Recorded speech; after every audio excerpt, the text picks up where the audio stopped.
नमस्कार दर्शकों, life times के डिजिटल में आप सभी का बहुत बहुत स्वागत है। मैं हूं आपके साथ वैष्णो सोनी।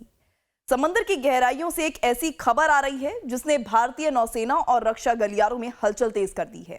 साल 1971 याद है ना आपको, जब भारतीय शूरवीरों ने पाकिस्तान के 2 टुकड़े कर दिए थे और बांग्लादेश का जन्म हुआ था। उस ऐतिहासिक हार के बाद से पाकिस्तान की नौसेना ने कभी बंगाल की खाड़ी की तरफ मुड़कर देखने की हिम्मत भी नहीं की। लेकिन अब पूरे 55 साल बाद पाकिस्तान एक बार फिर बंगाल की खाड़ी में अपनी पनडुब्बी उतारने की हिमाकत करने जा रहा है।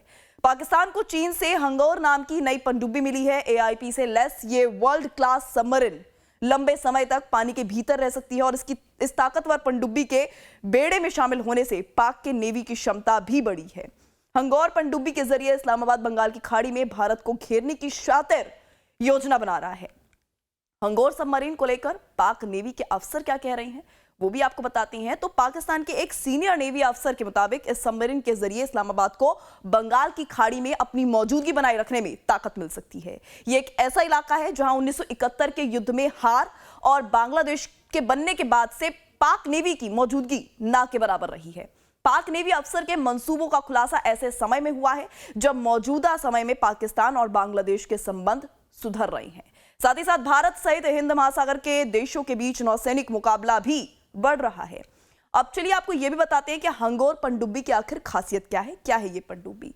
तो एआईपी सिस्टम का इस्तेमाल करके 2 हफ्ते तक ये पानी के नीचे रह सकती है, ये इसकी एक खासियत है। वही दूसरी 6 533 mm टॉर्पीडो ट्यूब से ये लेस है, भारी टॉर्पीडो और anti ship cruise missile launch करने में सक्षम है और पाकिस्तान की बाबर 3 पनडुब्बी लॉन्च क्रूज मिसाइल को भी तैनात करने में सक्षम है। अब सवाल यह कि भारत के लिए यह अहम क्यों?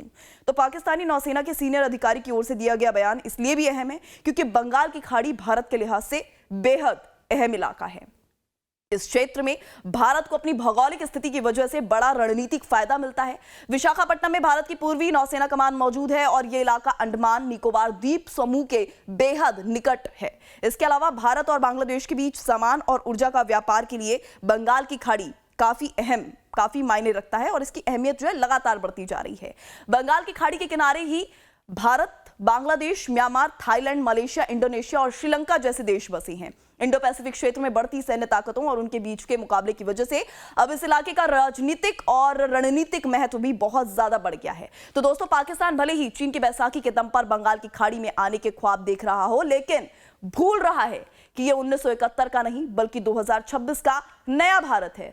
हमारी नौसेना के पास इस क्षेत्र में ना सिर्फ पूरी बादशाहत है बल्कि P-8I जैसे समंदर के शिकारी और आधुनिक परमाणु पनडुब्बियां हर वक्त मुस्तैद हैं, जो दुश्मन की किसी भी हिमाकत को पानी के अंदर ही दफन करने की ताकत रखती है। लेकिन इस पूरे मामले पर आपकी क्या राय है? क्या आपको लगता है कि चीन और पाकिस्तान का यह गठजोड़ भारत के लिए वाकई कोई बड़ी चुनौती बन सकता है या फिर पाकिस्तान का यह कदम सिर्फ एक खोखली गीदड़ भपकी है? अपनी राय कमेंट सेक्शन में जरूर बताएं और इस तरह के अपडेट्स के लिए, खबरों के लिए हमारे चैनल को याद से सब्सक्राइब कर लें। धन्यवाद।